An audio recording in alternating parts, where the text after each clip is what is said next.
Apapun mereka bilang, tekadku takkan hilang. Jalanku masih panjang, garis akhir yang ku pandang. Apapun mereka bilang.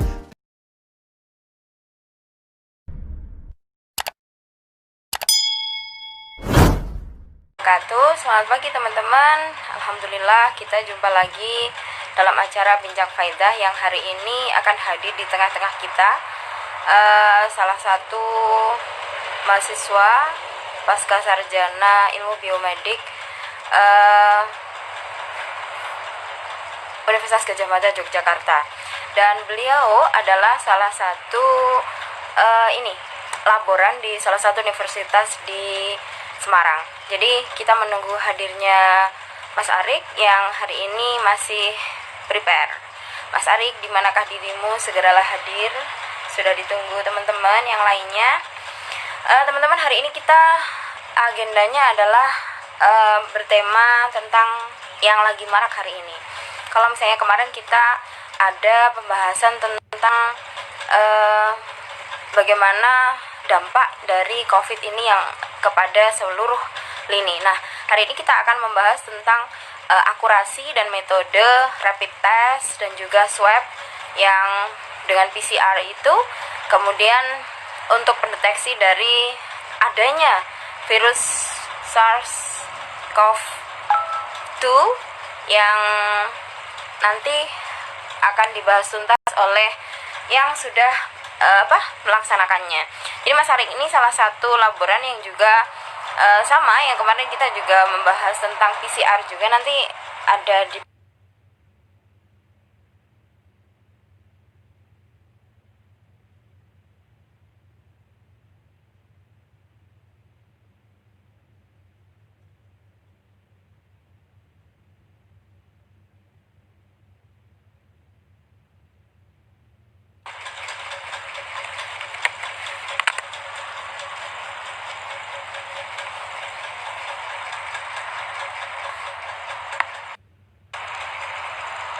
Oke, selamat datang teman-teman yang dari Jogja, dari Tulungagung juga, dan juga teman-teman yang bersedia bergabung di live streaming saya di Nikmah Alfa Anvia. Kita menunggu hadirnya Mas Arik. Apakah sudah hadir beliaunya? Udah. Tunggu konfirmasi dari Mas Ariknya. Wes Mas. Alhamdulillah. Sudah? Tadi pembicara nih. Embuh. Selamat datang Arik. Loh Mbak, kok belum ada gambarku? Wah, Iya, gambarmu kemana ini? waduh. Tapi suaranya ada ya? Suaranya ada, cuman gambarnya belum muncul. Apakah engkau malu untuk menampakkan diri? Enggak, aku enggak pemalu, tapi isinan. Diulangi lagi ya? Oke.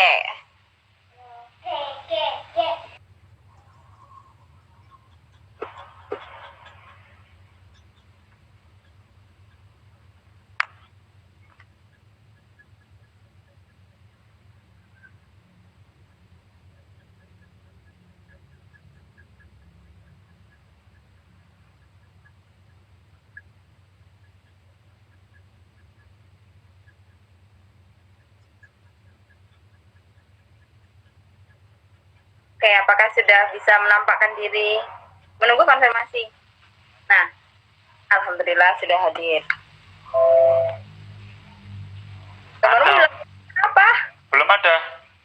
Udah? Waduh. Udah muncul gambarnya? Sudah muncul? Cuma apa namanya?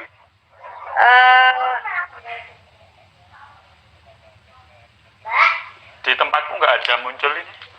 Masa sih? Oh. Ya wes ora apa-apa lah. Sinyalnya Sendiri kan aku tahu. Oh, IndiHome ini akhir bulan suka kayak gini ya. Oh gitu. Di skip nanti IndiHome. Oke. Tak mulai ya? Iya Mbak. Ya, tak mulai ya. Aku pakai kaos ya. Pakai ini boleh nggak? Nggak apa-apa ya? Boleh, nggak ada yang larang. Silakan Oh ya boleh wes lah ya. Oke. Tak mulai ya. Belum mandi juga ini. Ayo. Mahasiswa Jogja kayak begitu ya. Ya. Tapi semuanya mahasiswa Jogja kayak begitu.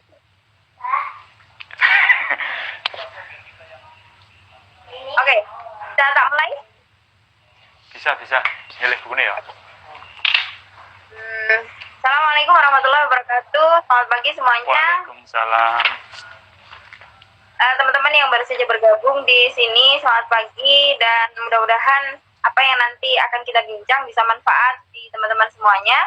Kita sapa dulu yang luar biasa hadir pada kesempatan hari ini yang nanti akan membincang total tentang apa sih rapid test, apa sih swab, terus kemudian metodenya dan kayak apa nanti akan dibahas oleh Mas Arik yang ada komen belah Kak Arik. Ya, yang akan dibahas oleh satu yang luar biasa. Beliau adalah salah satu magister ilmu biometri Universitas Gadjah Mada yang juga beliau adalah di salah satu universitas di Semarang ya. Oke. Apa kabar Jogja? Ya, masih dalam suasana lebaran. Ya. Karena masih dalam suasana lebaran, mohon maaf lahir dan batin ya, Rik. Iya, sama-sama. Mbak atau Bu ya, enaknya. Ini Bu Guru gimana ya, Bu? Nah, ini. Oke. Hari ini kita bincang-bincang lebih serius, agak serius juga, pokoknya biar diterima teman-teman dengan baik begitu. Ini Rik, ini Jogja kena lockdown nggak? Secara ini Jogja nggak lockdown, maksudnya secara Sultan nggak, beliau nggak mengumumkan secara ini lockdown, cuman ada semacam pembatasan, screening dari pihak berwajib memang sepertinya agak mengarah ke lockdown karena beberapa waktu lalu ada transmisi lokal di Jogja yang angka positifnya lumayan meningkatnya. Oh gitu. Di Jawa Timur juga luar biasa, nomor 2 se-Indonesia kayaknya. So mudah-mudahan lah angka bukan juga lumayan besar. Doain aja bareng-bareng, teman-teman juga ikut berdoa semuanya, mudah-mudahan COVID-19 ini yang lagi menjadi pandemi yang luar biasa ini bisa berakhir dari bumi kita tercinta. Nah, kalau misalnya hari ini ada wacana-wacana yang mau new normal ya, ini Jogja kayak gimana kesiapannya? Wah, saya juga nggak begitu mengamati itu persiapan dari pemerintah sendiri. Kamu gimana kamu? Hanya di rumah saja. Ya kalau di kampung di sini masih sama kayak di kampung-kampung lain. Memang beberapa kampung sudah lockdown swadaya lah ya. Sudah mau melockdown tempatnya masing-masing. Tapi memang ada beberapa yang sudah muncul kasus itu memang ya mirip komplit di lockdown. Bahkan teman saya kemarin sebelum lebaran sampai hari ini udah kampungnya memang ditutup karena ada kasus positif di suatu kampung itu. Mungkin sama kayak di kampung kasus tahlilan dulu di mana? Di Ngunut atau di mana? Iya. Ya macam itulah.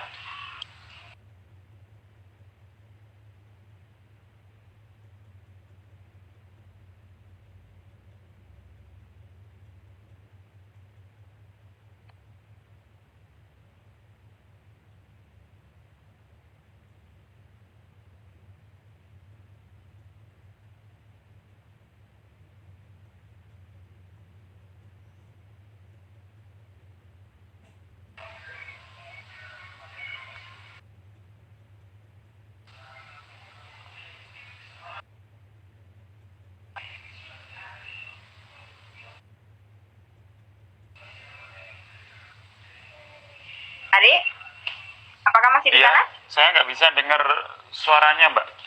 Udah. Sekarang udah dengar? Ya, sudah. Oke, baik. Kita ulangi lagi. Kalau misalnya ini, kan hari ini pas ada sedikit kasus, ada misalnya memang masyarakat Indonesia ini masyarakat yang luar biasa, heterogen juga, sifatnya juga kayak begitu, karena mereka tidak bisa untuk disuruh anteng di rumah ya, karena kepentingannya berbeda satu sama lain. Ada yang memang buruh harian, ada yang memang bekerja di pasar, yang itu pemasukannya mereka kan memang harian. Nah, akhirnya salah satu yang dilakukan adalah melaksanakan rapid test. Ya kan ya kemarin? Iya, betul. Nah, kalau misalnya dilaksanakan yang rapid test ini sebenarnya fungsi dari rapid test sendiri apakah bisa mendeteksi bahwa di dalam tubuhnya itu ada apa ya, virusnya itu, virus corona itu apa enggak sih sebenarnya? Sebetulnya kalau rapid test itu kan ya salah satu metode deteksi, meskipun orang banyak menyebutnya screening ya. Jadi semacam ya screening. Jadi untuk mengetahui seorang itu sudah terinfeksi atau belum. Namun basic data yang digunakan atau sampel yang digunakan kan relatif berbeda daripada untuk uji deteksi lain seperti PCR gitu. Kalau rapid test itu kan basisnya antibody. Jadi kalau kita bicara antibody, suara saya bisa didengar? Iya, bisa. Ya.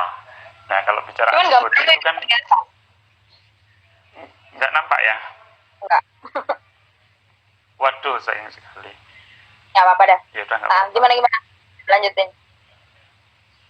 Nah, untuk apa namanya apa tadi rapid test itu memang basisnya antibody. Kalau kita analogikan, antibody itu seperti kayak apa ya, tentara atau polisi dan sebagainya. Tapi nggak bisa mendeteksi si virus itu, yang mungkin kita analogikan sebagai dia teroris atau dia sebagai maling atau dan sebagainya.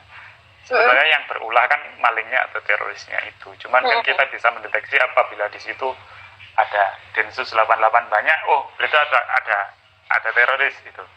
Apabila katakanlah ada Hansip mungkin di situ ada maling ayam lah gitu. Gitu. Basicnya kita deteksi di antibodinya, bukan barang yang menginfeksinya. Cuman itu kan berarti belum spesifik. Kalau misalnya dia misal saya kena flu misalnya, misalnya di rapid test, berarti saya bisa dinyatakan positif. Bisa, karena sebetulnya karena deteksinya itu dari imunoglobulin. Tapi ya itu spesifisitasnya itu sedikit banget, kalau nggak salah di bawah 30% atau berapa itu saya nggak tahu. Karena kalau kita bicara biomarker itu ada namanya spesifisitas, terus kemudian satu lagi itu sensitivitas. Jadi spesifiknya itu mengenali sebuah target biomarker, dan sensitivitasnya itu berapa persen sensitif dia bisa mengenali itu. Tapi kenapa ini? Apa ya, karena memang hari ini yang lagi marak, yang lagi up itu kan memang COVID ya, yang virus SARS-CoV-2 ini.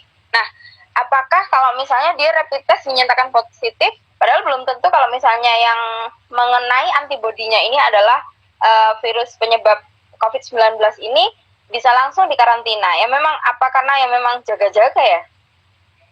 Ya, karena prinsip apa ya? Prinsip bio apa ya namanya? Saya kok agak susah nyebutnya. Gimana? Biosecurity atau apa selain itulah. Jadi kita mengambil risiko tertinggi. Jadi prinsipnya kayak gitu. Jadi misal kita dapat paparan bakteri yang mungkin spektrumnya nggak begitu infeksius kayak E. coli, ya tetap, tapi kita untuk penanganannya tetap high risk yang paling tinggi yang kita ambil gitu. Apalagi dengan kasus pandemi ini ya risiko tertinggi yang kita ambil gitu untuk penanganannya. Oke, ini misalnya ya, orang kena di rapid test, kemudian dia positif, kemudian dia dikarantina. bisa jadi nggak kalau misalnya pada saat masa karantina dia malah kena COVID? Bisa jadi, karena kan kemungkinan 30% itu dia terinfeksi. Katakanlah dia punya spesifitas 30%, ya itu potensi dia terkenanya 30% itu. Ya, jadi bisa enggak. 70%-nya dia enggak bisa, enggak positif. 30%-nya dia positif. Oh gitu. Jadi sebenarnya ini ya, tapi karena memang di sini aja dah. Kalau misalnya pada saat awal-awal mungkin sepi gitu pas awal Ramadan, sepi kayak apa sudah nggak rame-rame banget. Tapi ketika sudah mendekati atau menjelang Lebaran, masya Allah, mall itu penuh. Kemudian di pasar-pasar juga penuh. Ini Jogja kayak begitu juga? Terus terang saya nggak tahu ya Mbak, karena ya saya cuman diem aja dekem itu. Ya katanya sih lumayan rame. Cuman saya sempat keluar menjelang Lebaran itu ya jalan relatif lengang, tapi kalau pasar saya nggak tahu. Kan biasanya Jogja rame banget, terus ini sepi, agak sepi. Ya mungkin kesadaran masyarakatnya juga memang beda-beda juga ya. Itu tadi kembali kepada kebutuhan masing-masing. Kalau misalnya yang petani, yang pedagang, nggak bisa, mereka harus stay at home selalu gitu kan, memang juga kesulitan juga. Oke. Terus ini Ya, Ari, untuk rapid test ini sebenarnya metode atau pelaksanaannya kayak apa sih sebenarnya? Kita cuma dengar-dengar doang. Rapid test ini hasil rapid testnya gini, sebenarnya diapain sih rapid testnya itu? Sebetulnya kalau lihat dulu niat awalnya dari mendatangkan banyak kit untuk rapid test itu kan untuk screening Mbak, artinya untuk memetakan mana daerah-daerah yang berpotensi untuk terjadi ledakan ini kasus positif gitu. Jadi cuman itu, jadi screening awal aja. Kayak kemarin kasus di Jogja itu kan ada klaster baru namanya sebuah pertokoan besar. Ya, tahu sendirilah itu. Nah, itu kan ada di situ ada, setelah di rapid test ada beberapa karyawan yang positif, dan akhirnya Pemda Sleman turun tangan menerbitkan kalau nggak salah 1.500 kit untuk rapid test. Jadi siapa saja yang berkunjung di swalayan itu dari tanggal ini sampai ini silakan datang ke tempat rapid test itu. Kita sediakan sekitar 1.500 itu. Jadi dari orang yang berkunjung di situ kita screening. Memang ini ya nggak kelihatan karena banyak OTG berkeliaran. Nah, iya. Iya. Tapi kalau misalnya ini ya, ini metodenya yang dilaksanakan itu rapid test itu kayak apa sih? Dia kan kemarin sampel darah ya yang di ini. Sepertinya kayak ini loh Mbak, 2 garis biru itu loh. Iya, tapi ya cuman dia seberapa menit, kalau nggak salah 10 menit atau 20 menit itu udah kelihatan aja. Kalau informasinya 10 sampai 15 menit ya untuk rapid test ini. Jadi ya kita ambil sampel darah, kemudian diteteskan di detektornya itu, kemudian nanti kalau saya juga nggak tahu wujudnya kayak gimana spesifiknya, yang entah kalau 2 strip atau 3 strip itu positif atau ini, katanya kayak gitu aja sudah cukup. Jadi pokoknya ambil sampel darah, dia akan mendeteksi antibodinya tadi, habis itu dia akan langsung terdeteksi apakah dia positif ataukah negatif, kayak begitu aja ya? Bukan positif ini kalau bukan positif, bukan positif reaktif. Reaktif. Kalau nggak salah itu. Kalau misalnya ini sekarang kita menuju ke, kan biasanya data yang muncul ini berdasarkan swab ya, swab PCR itu. Jadi kalau misalnya dia masih rapid, berarti dia masih belum dinyatakan dia positif COVID kan begitu. Berarti yang reaktif tadi harus ada tes lanjutan di swab. Iya, betul. Berarti kalau misalnya metodenya yang swab ini kayak apa sih sebenarnya? metode swab itu sebetulnya kalau metodenya PCR ya, karena biar. itu ke standarnya untuk deteksi SARS-CoV-2 itu. Ya, pertama ya memang diambil dari swab organ nasofaring. Kalau kita lihat, sebetulnya nggak dari mulut, dari nasofaring. Jadi nasofaring itu. Jadi hidung lewatnya. Dari hidung. Kalau kita bicara organ pernafasan dari kafum nasi atau apa ya, rongga hidung lah, biasanya nyebutnya kafum nasi atau nasal cavity. Terus nanti di situ masuk itu ada beberapa organ kayak orofaring, nasofaring dan sebagainya. Nah, kenapa di situ? Karena memang virus ini kan dia menyebarnya lewat droplet ya, dan kemungkinan masuknya lewat organ pernafasan. Nah, kemudian dilakukan swab untuk mengambil sampel di situ, dan kemudian tes selanjutnya dilakukan PCR itu. Jadi cuma ambil itu aja. Iya. Dan katanya sakit. Saya juga nggak tahu secara teknis ininya. Iya, soalnya kan masuk. Ini kalau dirimu kan teknisnya di PCR-nya ini nanti. Mungkin di PCR. Nah, kalau misalnya proses pengambilan, saya cuman ngelihat fotonya salah satu temen yang diambil ininya ya, lendirnya ya. Itu dia kayak ngerasa kesakitan kayak gitu, cuman ngelihat aja dari fotonya gitu. Tapi akhirnya dia memang positif sih, salah satu perawat ya di rumah sakit Tulungagung. Memang harus sakit katanya. Kalau bisa kena. Katanya gitu kemarin dokter klinik. Memang sakit ini ngambilnya gitu. Ya memang coba bayangin dimasukin benda yang ke hidung aja ada sakitnya juga minta minta ampun lah misalnya sakitnya. Nah, nih untuk selanjutnya nih Rik, kalau misalnya sampean kan selama ini bergelut dengan metode-metode PCR kayak begitu. Sebenarnya kalau misalnya dari swab kemudian dari droplet ya, lendirnya itu tadi. Iya. Ini menuju PCR-nya itu teknisnya kayak apa sih sebenarnya?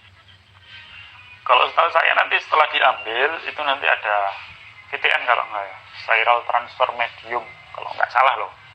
Tapi secara teknis saya juga nggak ini, karena ada protokol-protokol sendiri. Kalau kemarin teman-teman yang ikut di lab keseda itu memang ada pelatihan singkat dulu, tapi saya nggak tahu prosedur bakunya gimana, karena di kesehatan itu tiap ini kan ada prosedur baku dan sebagainya. Tapi mungkin secara umum setelah nanti kita ambil swab dari mukosa nasofaring, ya nanti mungkin ditransfer langsung di ekstraksi RNA-nya pertama. Ekstraksi RNA baru dibaca dengan PCR itu.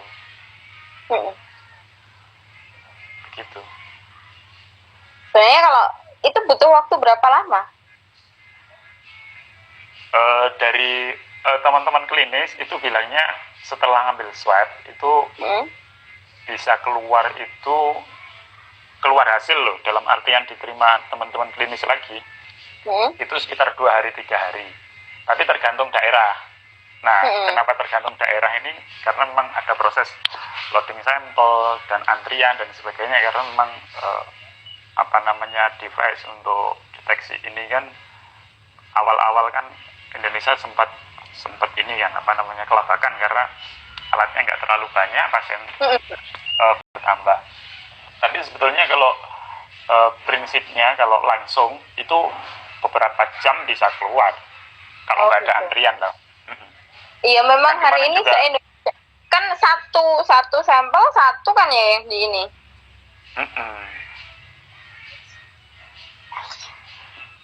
Ya memang ini ya antriannya se-Indonesia banyak, apalagi ini di beberapa rumah sakit apa sudah ada yang bisa melaksanakan itu? Ya, di rumah sakit center-center besar memang sudah ada alat RT-PCR. Cuman beberapa ini kayak ya nggak semua rumah sakit punya lah fasilitas itu, karena itu nggak merupakan bagian pemeriksaan rutin, kayak pemeriksaan darah rutin itu nggak termasuk. Jadi dengan kondisi pandemi seperti ini ya perlu ada pembiasaan karena secara fasilitas disparitas kalau orang-orang uh, apa namanya ini bilang itu. Nah, berarti sebenarnya kalau misalnya ya kalau misalnya yang melakukan itu kan harus orang-orang khusus yang memang sudah berada di situ selama ini, yang sudah pernah melaksanakan kayak begitu.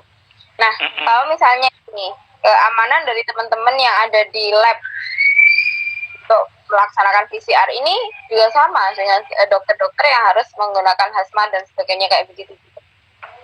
Sama, setahu saya sama Mbak. Untuk teman-teman saya lihat di grup beberapa ahli laboratorium medik itu memang ya sama untuk standar keamanan, karena itu sampelnya kan masih infeksius juga.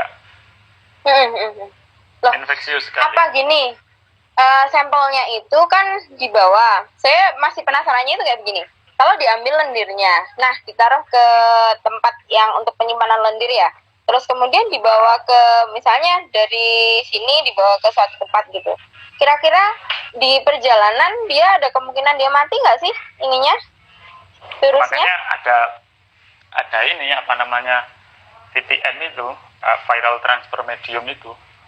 Jadi kalau kita mau isolasi sesuatu ya kita usahakan dia konserv di situ ya dengan beberapa manipulasi kita. Sebetulnya kalau mati enggaknya sih enggak urusan. Oh gitu. Yang penting kan barangnya ada, ya kan? Oh, kalau misalnya lendirnya udah kering, misalnya kering nyampe di tempat yang ini karena memang antrian yang banyak sekali kayak begitu. Ini masih bisa deteksi bahwa sebenarnya ini ada virusnya di situ. Bisa Mbak, kita di awal-awal kan banyak muncul paper. Bagaimana si coronavirus ini bisa bertahan di logam, di ini dan di sebagainya, yang bisa ada harian sampai jam itu masih bisa apabila kita dengan alat PCR kita bisa mendeteksi RNA-nya sampai jauh itu. Tapi cara teknis yang dilakukan dari teman-teman lab, saya nggak tahu ya. Tapi secara teoritis dan ini masih mungkin itu untuk deteksi. Saya kemarin pada saat melaksanakan PCR di labnya UGM juga masalahnya itu cuman teknisnya yang ini sama yang sana apakah sama atau enggak, nah, ini juga sih sebenarnya masih meraba-raba, masih bertanya-tanya. Tapi kan kalau secara tekniknya ya mungkin sama ya dengan yang kita laksanakan, yang sama laksanakan juga di kampus itu sama kan ya? Sama, kalau PCR kan pada dasarnya kan ada dua itu. Ada sebetulnya ya nggak dua, banyak sih. Ada real time PCR atau reverse transcriptase itu. Terus ada lagi yang qPCR atau kuantitatif real time PCR, qRT-PCR biasanya. Nah, yang dipakai untuk detection ini sebetulnya yang kualitatif itu, kuantitatif qPCR. Itu alat relatif baru, maksudnya bukan lebih canggih daripada alat RT-PCR biasa, yang dan biasa. sensitivitas alat itu lebih sensitif daripada qPCR. Biasanya kan kalau kita pakai PCR biasa kan munculnya band-band itu kan Mbak. Band-band. Tapi itu langsung muncul yang itu? Muncul. Kalau itu bisa muncul ke angka berapa. Langsung begitu ya? Makanya tapi kan kalau aku dulu pas ngelaksanain yang penelitian itu, ini masih muncul band-band kayak begitu Mas Bang. Ya, jadi kan habis itu pakai yang real time. Manual.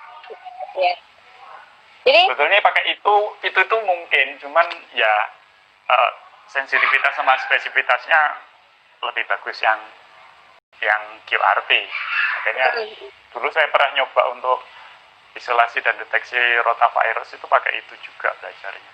Jadi pasti pakai band karena RT-PCR-nya kepakai, jadi ya udah pakai ini aja dulu untuk rotavirus dari sampel feses bayi, kalau nggak salah itu. Oke. Nah, ini Ani tadi kamu bilang kan kalau misalnya ada teman-teman yang sudah ini awalnya kan sudah muncul ada pendeteksian, misalnya coronavirus ini bisa bertahan di logam berapa lama, bisa bertahan di kertas berapa lama. Ini memang daya hidupnya coronavirusnya ya, memang dia kuat banget gitu. Kalau survivalnya itu, saya nggak tahu kemarin itu, karena itu paper kan di awal-awal corona kan Mbak. Dia itu saya agak ini, dia punya data itu untuk istilahnya menjustifikasi dia bisa sekian jam, sekian hari itu, apakah dia melakukan riset untuk mendeteksi itu atau ini, saya juga nggak tahu basic datanya. Saya lihat dari abstrak aja, terus kemudian lihat hasilnya, saya nggak lihat sampai metode. Tapi kayaknya saya masih nyimpen untuk paper-paper itu. Cuma apakah kan itu masih awal-awal ya, awal-awal ya, di Indonesia belum begitu ramai kayak begini yang kena. Cuma langsung muncul, dia akan bisa bertahan di logam sekian jam, bisa dia bertahan di kertas sekian jam, di tangan sekian jam, terus kemudian di baju sekian jam gitu.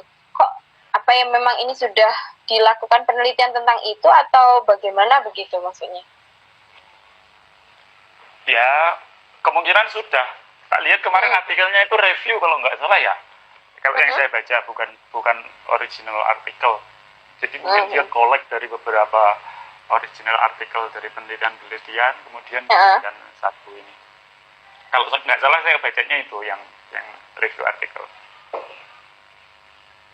Ya, nah ini lagi Rik, kalau misalnya kan ini bisa disebut sebagai virus SARS-CoV-2, kan begitu. Berarti kan ini kayaknya sudah pernah ada virus ini, tetapi terjadi mutasi begitukah memang virus ini? Iya Mbak, karena ya sebenarnya ini virus coronavirus itu kan sudah lama ya. Berarti kan ada coronavirus berapa yang di SARS itu kan juga. Kalau nggak salah kemarin di Warstek ya, itu di sana tertulis ini coronavirus yang generasi ke-7 kalau nggak salah ya. Iya, kalau generasinya nggak tahu, tapi memang dia sudah turun-temurun. Oh, berarti memang ini bukan sesuatu yang baru, tetapi dia mulai mengadaptasi dengan lingkungan yang ada saat ini, sehingga dia bisa bertahan dan kemudian dia akan proses adaptasi inilah yang nanti dia memutasi dirinya, sehingga dia akan lebih kuat lagi dibanding dengan SARS-CoV-1 atau mungkin corona generasi keberapa dulu, begitu ya? Yes, begitu Mbak. Jadi memang kalau dilihat dari materi genetiknya itu dari hasil whole genome sequencing-nya, jadi genome sequencing itu dari deteksi semua materi genetik di virus itu, kemudian dilakukan istilahnya apa ya awamnya, disamakan lah, dipadake karo virus sadurunge itu berapa persen, karena angkanya sekitar 80% mirip dengan sekuen SARS sebelumnya, yaitu yang di kelelawar itu 80% similar, sama itu. Kemudian di MERS itu berapa persen, itu juga nggak jauh-jauh dari situ. Tapi ternyata sequencing-nya yang paling mirip dengan SARS ini. SARS dari kelelawar kalau nggak salah. Oh, gitu. Berarti selama 80% kalau nggak salah. Berarti selama ini yang tambah saya bikin penasaran. Jadi pengen nge-lab lagi. SARS-CoV-2 ini berarti dia corona yang generasi keberapa ini. Kalau tadi Arif bilang ini kan ada di kelelawar, berarti selama ini memang ada di sana tetapi tidak ke manusia gitu. Iya Mbak, istilahnya belum zoonosis lah, belum bisa transmisi ke manusia. Dan yang dikhawatirkan ini ada beberapa laporan dari SARS-CoV-2 itu bisa transmisi ke hewan lagi. Nah ini yang bahaya. Kalau dia transmisi ke hewan, suatu saat berarti dari hewan akan ke manusia lagi. Nah itu yang. Dan mungkin kekuatannya akan lebih besar lagi. Bisa jadi. Nah itu yang agak ini, yang menakutkan lah dari virus ini. Kalau dulu pada saat MERS ya, yang dari unta ya MERS itu ya? MERS unta harusnya. Itu apakah sudah ini, yang saya juga nggak mengikuti sebenarnya, vaksinnya untuk MERS ini sudah ada juga, sudah ditemukan juga. Nah, halo, iya, yang Ya. vaksinnya MERS ini sudah ada, yang SARS yang dulu semuanya sudah ada ya berarti? Sudah kayaknya Mbak, yang MERS itu kan buat gejalanya kayak meningitis dan sebagainya itu kan. Tapi yang ini, yang apa namanya SARS-CoV-2 sampai hari ini belum ditemukan vaksinnya begitu? Belum.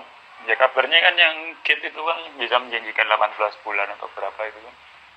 Tapi ternyata belum juga. Sudah cepat banget itu untuk membuat vaksin. Develop vaksin itu memang lama. Mulai dari nanti buat dicoba di sel. Jadi kultur sel dicobain, diinfeksi, kemudian gimana muncul antibodinya. Ya lama lah kalau lihat secara teori. Tapi secara ini saya belum tahu. Iya, kalau misalnya pembuatan vaksin ini kan memang juga lumayan ini, uji cobanya, trial and error juga lama banget, dan juga butuh bagaimana dia benar-benar akurat untuk bisa diterapkan untuk SARS-CoV-2 ini, penyebab COVID-19 ini. Nah, yang paling dikhawatirkan ya ini tadi, kalau misalnya dia mengalami transmisi ke hewan kembali, kemudian dia lebih kuat lagi, nah kemudian dia akan bisa menginfeksi manusia kembali ke apa ya namanya transmisi ke manusia lagi. Ini yang akhirnya dia juga adaptasi, dia semakin kuat kan. Sehingga kalau misalnya hari ini berdasarkan data bahwa coronavirus ini menjadi salah satu penyebab atau pembunuh nomor 1 di dunia. Ya, seperti itukah yang data yang terjadi? Kalau pembunuh nomor 1, saya pikir enggak, Pak. Ya Mas, gimana ya? Kalau ngitungnya kayak gitu, mungkin kalau saat ini memang iya, daripada penyakit-penyakit non-communicable disease kayak stroke, jantung, dan sebagainya, meskipun itu angkanya juga tinggi lah. Karena yang pembunuh pertama di dunia itu memang jantung koroner, itu pertama, kedua memang stroke. Selanjutnya nanti diikuti mungkin diabetes itu nomor berapa, dan cancer. Kalau penyakit-penyakit infeksius itu memang sekarang relatif mempunyai relatif sedikit daripada dulu ya. Tahun 1800-an itu memang infectious disease yang paling menakutkan. Tapi kan semakin ke sini yang non-communicable disease yang dipengaruhi oleh gaya hidup, pola makan dan sebagainya itu yang paling menakutkan sebenarnya. Tapi kemarin SDN kan itu kan apa ya? Kita lihat salah satu ya bisa jadi dia adalah yang mungkin penulisnya dia ada datanya begitu. Tiba-tiba muncul data di grafiknya itu coronavirus ini sampai menempati urutan yang pertama, kemudian disusul oleh penyakit-penyakit yang lainnya. Tetapi kalau misalnya berdasarkan informasi dari teman-teman medis, ini disampaikan bahwa kalau misalnya dia terkena coronavirus, kemudian antibodinya kuat, maka dia akan kuat. Tetapi ketika dia ada penyakit bawaan, atau mungkin dia pada usia rentan, usia yang lansia atau usia anak-anak, dia mungkin akan bisa lebih cepat begitu. Apakah apakah memang seperti itu? Ya memang kayak gitu Mbak, faktor penyebab kematian itu adanya komorbid atau penyakit penyerta. Jadi memang itu menjadi menjadi faktor paling kuat untuk menyebab mortality rate-nya meningkat di usia-usia itu. Tapi jangan salah, ada beberapa kasus kemarin ada klinisi cerita itu orang-orang seusia saya itu ada kasusnya. Dan nggak sedikit gitu. Cuman yang sedikit itu memang anak-anak, itu memang relatif sedikit kasus ini menginfeksi anak-anak. Terus jangan nanti banyak informasi, oh ini hanya menyerang orang tua atau orang-orang yang punya komorbid penyakit penyerta, sehingga kita yang merasa muda, kuat dan sebagainya cenderung menyepelekan. Tapi enggak begitu juga. Buktinya di beberapa center ada laporan bahwa usia-usia produktif 25 dan sebagainya kemarin disertai kejang langsung, kemudian beberapa hari langsung pass away lah gitu. Tapi Tapi ini tadi kan saya sampaikan bahwa anak-anak pun juga rentan sepertinya. Kalau misalnya hari ini di Jawa Timur sendiri anak-anak yang terkena COVID juga lumayan banyak. Beberapa hari yang lalu saya lihat berita yang di daerah Tuban kalau nggak salah ya. Ada bayi yang terkena COVID begitu. Kemudian ada 2 atau berapa kalau nggak salah. Ya memang tertular dari orang tuanya atau ya kakeknya atau apalah begitu. Jadi kalau misalnya berdasarkan data dari teman-teman yang di medis, ada juga teman-teman yang memang usianya masih muda, masih di bawah 40 tahun, masih di bawah 50 tahun. Ini kan juga bisa yang disampaikan oleh Aris tadi bahwa dia juga bisa pass away karena memang mungkin ada faktor lain, faktor kecapean atau faktor yang memang kuatnya coronavirus atau mungkin antibodinya yang nggak kuat begitu ya. Iya Mbak, bisa jadi kayak gitu. Kalau di anak-anak ya memang itu anak-anak balita ya. Balita itu memang ya secara teori dia secara antibodi dan sistem imunnya belum kuat karena kalau anak di usia di bawah 1 tahun itu kan antibodi dan sebagainya masih disuplai dari ASI, jadi ASI itu juga ada antibodinya. Nah itu yang disebut vaksin secara negatif itu kayak gitu. Jadi itu prinsipnya sama kayak plasma konvalesen itu. Jadi dia memasukkan antibodi dari orang yang sudah sehat ke pasien. Tapi secara ini tidak, antibodinya belum terbentuk. Nah, orang menyusui juga sama seperti itu. Jadi si bayi itu dapat imunoglobulin dari ASI-nya. Nah, seiring berjalannya waktu itu akan terbentuk sebetulnya. Nah, sebetulnya bayi itu juga kelompok rentan. Memang ini ya, bayi orang karena yang memang dia, apalagi kalau misalnya dia yang terkena tetapi orang tuanya nggak terkena. Nah itu bisa jadi dari mana itu? Ya kan bayi seperti kita budaya kita lah Mbak ya. Kalau ada bayi biasanya jagong, ikut nyium-nyium dan sebagainya itu sebetulnya itu yang jadi kemungkinan loh. Karena di budaya kita kalau lihat bayi lucu pipinya dicubit, Kewal kayak gitu ya. sebagainya lah. Goyang. Iya memang apa ya? Kalau misalnya membincang tentang keilmuan gaib ini memang nggak akan ada habisnya memang, karena memang ya siap. Pokoknya keren banget, jadi kangen kuliah rasanya. Ya segera lagi Mbak. Amin. Yang magister biomediknya sudah tahapan apa ini? Ini sudah tesis, tinggal seminar hasil. Terus ini yang laborannya? Ya ditinggal Mbak. Ya, memang beasiswa dari mana ya? From home lah. Memang. Saya sih nggak begitu banyak di lab. Ya sekali aja di lab itu. Sebetulnya nggak laboran sih. Apa? Ya apa ya? Ya, Pak dosen baru di universitas apa sih? Pokoknya sana loh, universitas yang di pojokan Semarang. No. Ada tuh universitas. Saya nggak enak karena banyak senior di situ nanti. Ya, nggak apa-apa. Yang penting ilmunya dibagi aja deh sama kita. Baik. Nah ini kita lanjutin lagi. Kalau misalnya ini tadi, saya masih ketir-ketir juga yang ada apa ya, mutasinya virus SARS-CoV-2 ini tadi. Nah, kalau misalnya untuk penanggulangannya, kalau hari ini kan cuman kalau misalnya kita habis dari mana-mana cuci tangan. Berarti kalau misalnya begitu dia ketika kena sabun, berarti SARS-CoV-2 ini bisa bisa mati dan ini dia sudah tidak menempel pada tubuhnya. Iya betul. Karena sebetulnya ya prinsip itu nggak cuma untuk virus ya, untuk bakteri dan mikroba yang lain sebetulnya ya kita kembali ke teori dulu lah, maksudnya dinding sel itu terdapat apa, kemudian polar, terus kemudian terikat dengan sabun yang sifatnya apa, terus dia akan mendegradasi membrannya, itu ya sama lah kayak gitu. Jadi semua bakteri, virus dan sebagainya apabila terkena yang namanya deterjen yang punya sifat hidrofilik ya, hidrofilik atau hidrofobik ya itu nanti dibaca sendirilah. Nah itu akan secara otomatis terdegradasi. Makanya anjuran dari pemerintah ya, rajin-rajin cuci tangan, bersihkan ini dan sebagainya.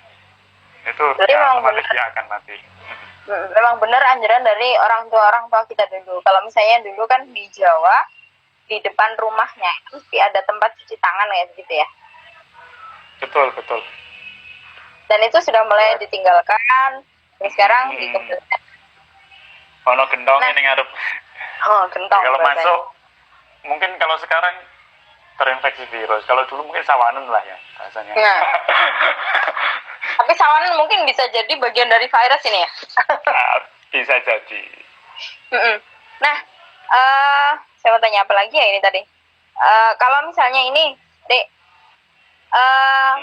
di tubuh apa ya, di virus ini sendiri, ini kira-kira ya, ini kan ada yang bisa penularannya lewat udara.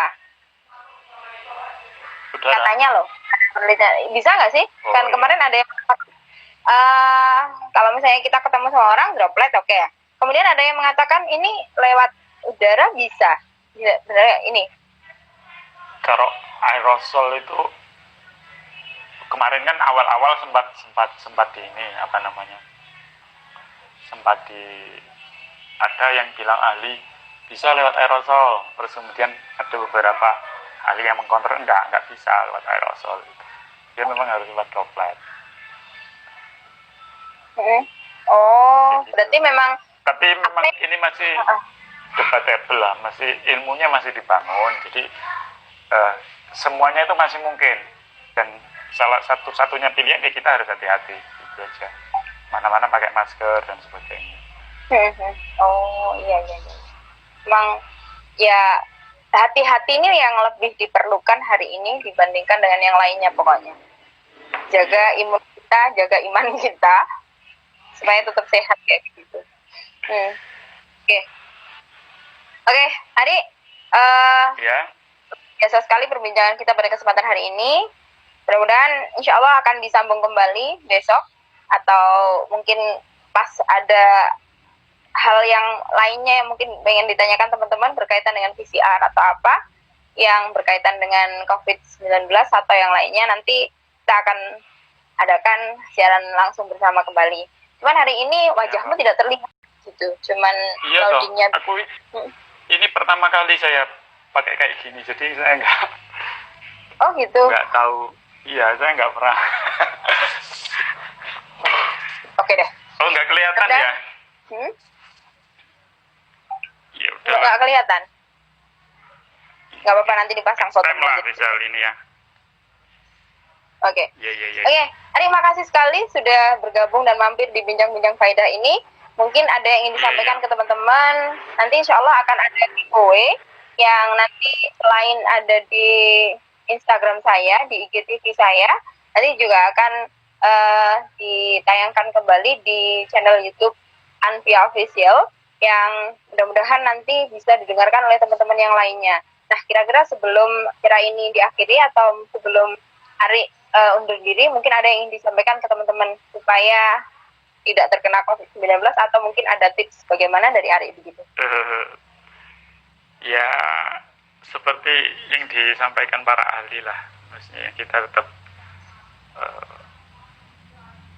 ikuti protokol kesehatan, membiasakan budaya hidup bersih dan sehat, PSB, apalah itulah, di rajin-rajin cuci tangan, kalau keluar pakai masker dan sebagainya, physical distancing itu sangat penting, karena begitu kita menyepelekan hal itu ya seperti kita ketahui di daerah kita sendiri lonjakan ininya relatif signifikan dari kasus lain. Dan mungkin terakhir belajar dari pandemi sebelumnya kayak Spanish flu itu katanya dulu orang sudah mulai happy dengan kasusnya yang cenderung menurun dan sebagainya, terus orang mulai keluar lagi ke pasar lagi, ke ini lagi, dan akhirnya di gelombang kedua itu kasus paling Luar banyak. biasa penambahannya. Nggak salah sampai 200 juta orang hilang lah pada saat itu. Jadi tetap Ini kan hati-hati. sebentar lagi ada wacana new normal ya. Ya saya pikir itu inilah. Ya saya nggak mau komentar soal itulah. Ya, Itu semoga tetap saja meskipun semuanya normal ya. sehat, semoga Mm-mm. ya. Mm. Semoga semua sehat, patuhi protokol Kalau- pemerintah gitu aja. Ya sudah, pokoknya ikuti protokol yang ada dah. Pokoknya wallahu alam, mudah-mudahan virus ini segera berakhir dari bumi kita tercinta. Oke, Hari, Amin. terima kasih atas ilmunya hari ini. Mudah-mudahan segera kelar tugas akhirnya untuk Ya. menjadi Pak dosen yang luar biasa di salah satu universitas yang tidak mau disebutkan tadi di Semarang sana. Nanti silahkan silakan berbagi lebih banyak lagi lah. Mudah-mudahan tetap manfaat dan barokah ilmunya. Itu yang kita Ya, harapkan amin, amin. bersama. Oke, sukses selalu buat Ari dan Ya, biasanya akan terima segera kasih berakhir. Sukses ya. Ya, mohon Terima maaf kasih, loh Ari. ya, ini nggak bisa ini muncul. Terus terang Nggak saya apa-apa, nggak begitu familiar dengan mainan kayak gini. Oke, mohon gini. Ya. Oke, nggak apa-apa. Mudah-mudahan nanti tetap akan bisa ditayangkan kembali. Oke, terima kasih Ari atas ilmunya Ya, hari ini. sama-sama. Sukses. Ya. Assalamualaikum. Waalaikumsalam warahmatullahi.